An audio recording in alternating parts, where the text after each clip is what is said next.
Pak. Bagaimana kabarnya hari ini? Baik, Pak. Baik, Pak.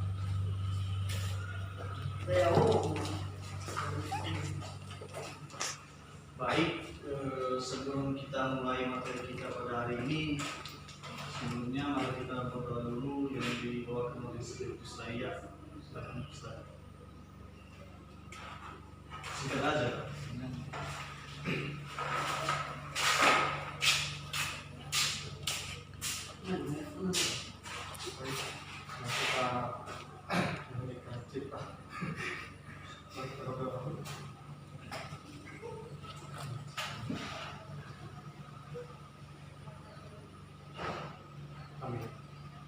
Amin. Baik, terima kasih Gus ya. Ya, Pak. Baik, sekarang sebelum kita mulai materi kita pada hari ini, Bapak absen dulu ya.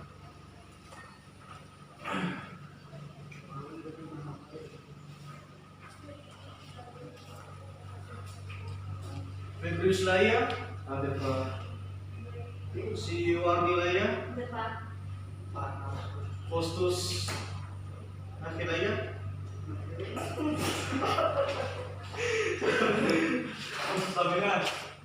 Faustus Damenaki. Ada, Pak. Baik, berarti ada semua ya. Pak.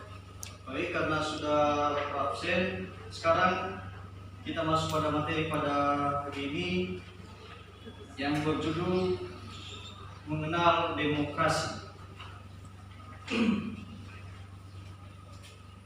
Masuk kita bagian A besar, yaitu hakikat demokrasi. Kita tahu dulu adalah bahwa setiap warga negara mendapatkan pemerintahan demokratis yang menjamin tegaknya kedaulatan rakyat. Hasrat ini dilandasi pemahaman bahwa pemerintah demokratis memberi peluang bagi tubuhnya prinsip yang menghargai keberadaan individu bagi partisipasinya dalam bernegara secara maksimal. Baik. Di sini juga demokrasi mengandung makna yang universal berlaku di mana saja sepanjang negara yang bersangkutan menyebut dirinya sebagai negara demokrasi, tetapi dalam prakteknya terlihat bernilai-nilainya bergantung pada faktor sejarah, kebudayaan dasar negara dan latar belakang lainnya.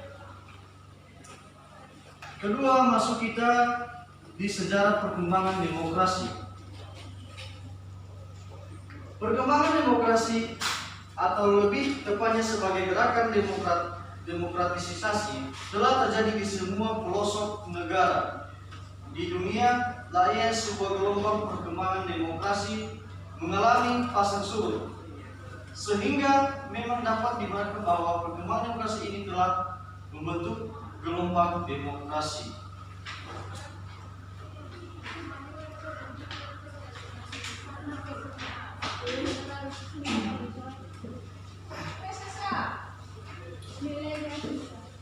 Di sini apa makna demokrasi Pancasila itu? Di sini demokrasi Pancasila adalah demokrasi yang dirumuskan dari alinea keempat pembukaan Undang-Undang Dasar tahun 1945, yakni sebagai berikut. 1. Kedaulatan rakyat atau demokrasi yang berdasar atas kerakyatan yang dipimpin oleh hikmat kebijaksanaan dalam permusyawaratan atau perwakilan. Kedua, dilaksanakan dengan rahmat Tuhan yang Maha Esa. Ketiga, serta dengan menjunjung tinggi kemanusiaan yang adil dan beradab. Keempat, dan selalu memelihara persatuan bangsa. Kelima, untuk mewujudkan keadilan sosial bagi seluruh rakyat Indonesia. Masuk kita di bagian B, perkembangan demokrasi di Indonesia. Bagian satunya, demokrasi pada masa pemerintahan revolusi kemerdekaan. Kedua, demokrasi parlementer tahun 1950 sampai dengan tahun 1959.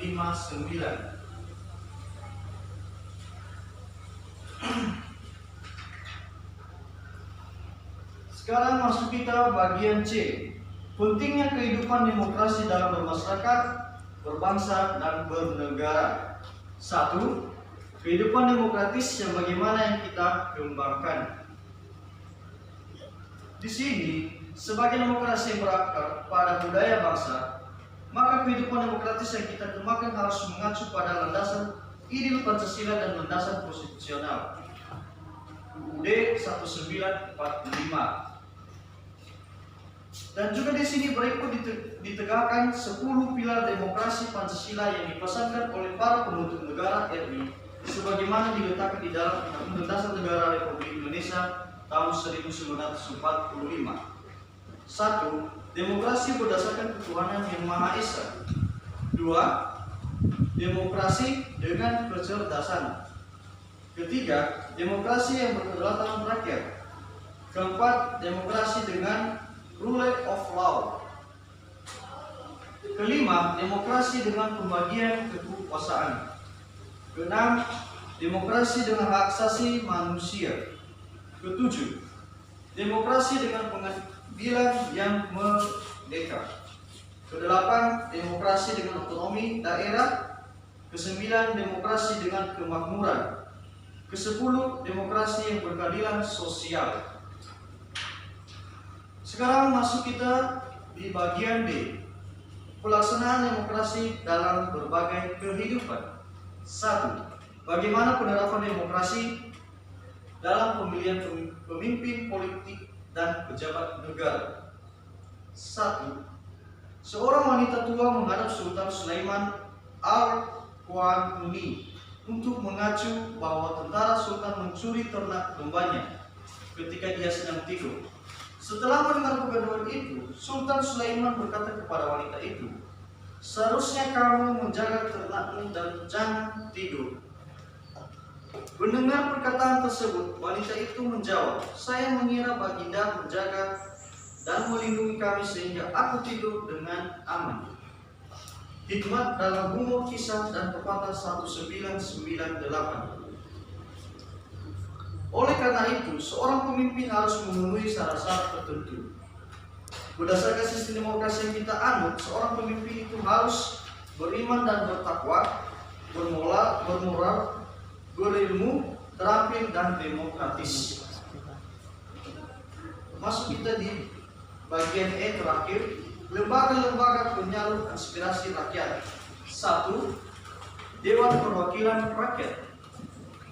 Konstitusi negara kita, yakni UUD 1945, telah mengalami perubahan. Salah satu tujuan dari perubahan UUD 1945 adalah menyempurnakan aturan dasar penyelenggaraan negara secara demokratis dan modern.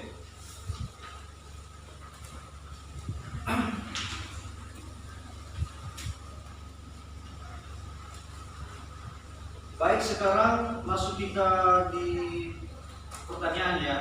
Bapak akan memberikan pertanyaan kepada anak-anak dan siapa nanti yang bisa menjawab, utamanya Jackson. Siapa yang tahu pengertian dari demokrasi? Tunjuk tangan. Saya. Dari posisi dulu. Demokrasi adalah pemerintahan rakyat atau pemerintahan yang memegang peranan penting itu adalah rakyat. Terima kasih ya. Silakan dulu. Ya. Ada yang lain? Diri. Menurut saya demokrasi itu cara pemerintahan usaha untuk mencapai demokrasi. Terima kasih. Ada yang lain? Atau dari saudara memberikan tanggapan? Kalau nggak ada, kita lanjutkan. Nggak ada ya? Oke. Masuk kita dari pertanyaan selanjutnya. Yang kedua.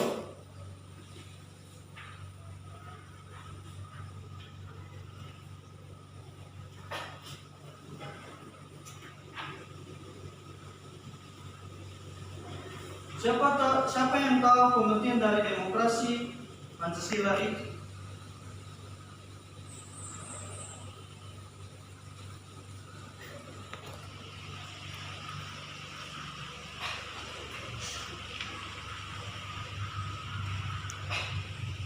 Siapa yang tahu makna demokrasi Pancasila itu? sudah menjual wilayah. Makna dari demokrasi itu adalah demokrasi yang dirumuskan dari alinea keempat pembukaan Undang-Undang Dasar 1945, yakni sebagai berikut: 1. Kedaulatan rakyat atau demokrasi yang berdasarkan atas kerakyatan yang dipimpin oleh hikmat kebijaksanaan dalam permusyawaratan perwakilan. 2. Dilaksanakan dengan rahmat Tuhan yang Maha Esa.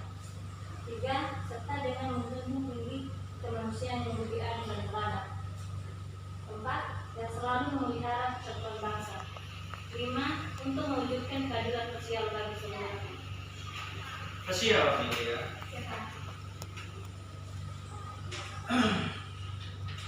Ada lagi yang berkenaan apa yang lain?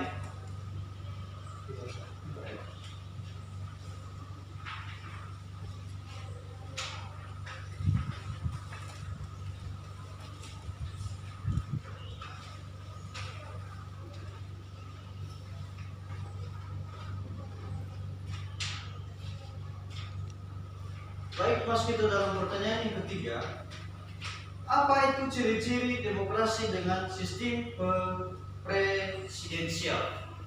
Wujud tangan. Berdiri ke terus lagi. Ciri-ciri demokrasi itu dibagi tiga. Yang pertama, kekuasaan eksekutif itu dijalankan oleh presiden dan wakil kemudian legislatif, kekuasaan legislatif itu dijalankan oleh DPR, dan kemudian yang ketiga kekuasaan eksekutif itu dijalankan oleh Mahkamah Agung. Kemudian dengan yang kedua itu kalau sistem kekuasaan presidensial itu diamanatkan kepada presiden. Kasih ya Bapak Saudara.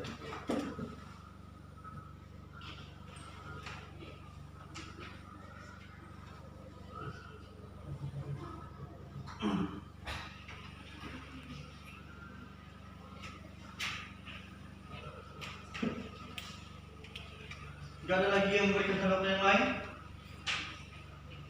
Tidak ada, Pak.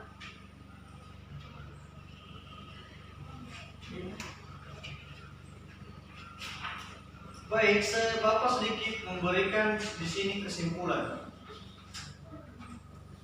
bahwa benar tadi yang dikatakan oleh si Faustus, demokrasi itu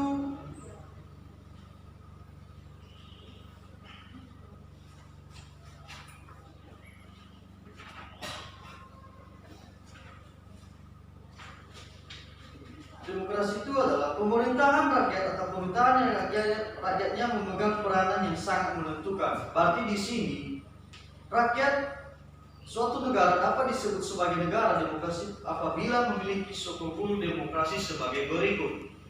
1. Di sini kedaulatan rakyat. 2. Pemerintahan berdasarkan persetujuan dari yang diperintah. 3. Kekuasaan mayoritas. 4. Hak-hak minoritas. 5. Jaminan hak-hak asasi manusia. 6. Pemilihan yang bebas dan jujur. 7. Persamaan di depan hukum. 8. Persamaan hukum yang wajar. 9. Pembatasan pemerintahan secara konstitusional. 10. Pluralisme sosial, ekonomi, dan politik. 11. Nilai toleransi, pragmatisme, kerjasama, dan mufakat. Baik, maksud tadi kita pertanyaan yang disampaikan oleh Ferdius Laya, yaitu mengenai ciri-ciri utama dari demokrasi dengan sistem presidensial.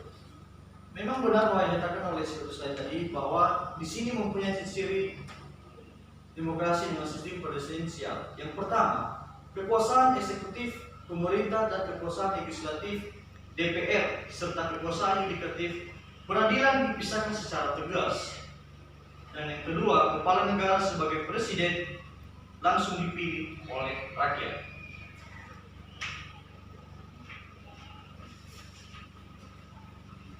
masuk kita dari pertanyaan dari jawaban daripada Orang Jaya tadi yang mengenai apa makna dari demokrasi itu.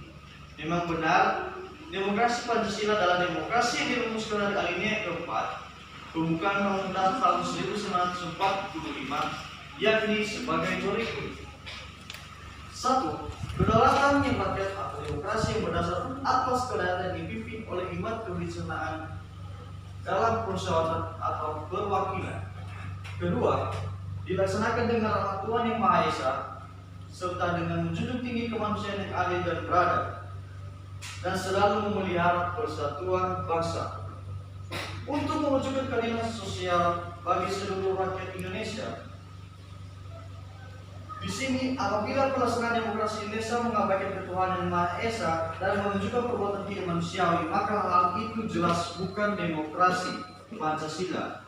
Dengan demikian, budaya demokrasi kita adalah demokrasi yang satu, pelaksanaannya harus diridai oleh Tuhan Yang Maha Esa.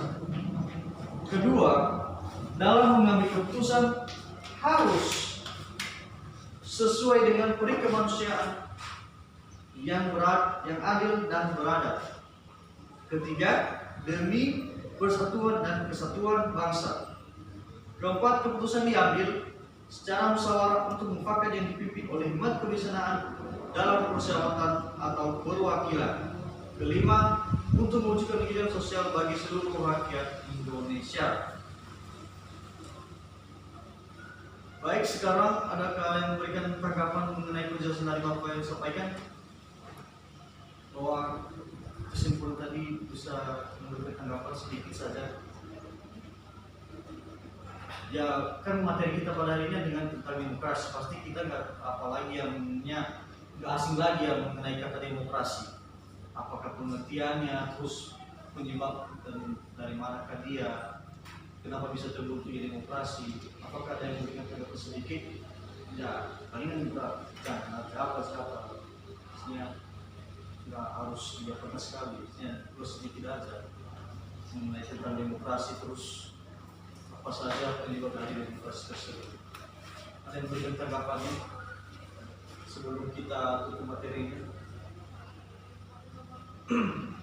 Karena kan ini juga sudah waktunya.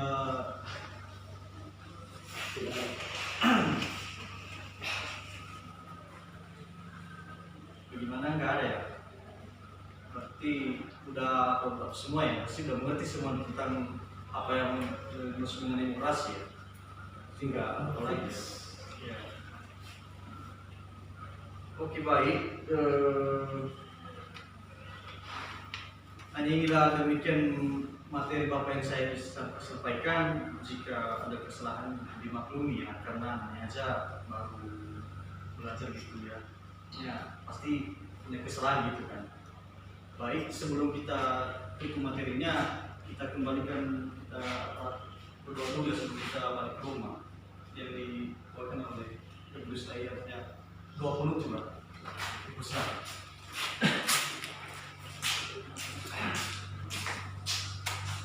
Baik, kita akhiri proses pembelajaran kita bersama.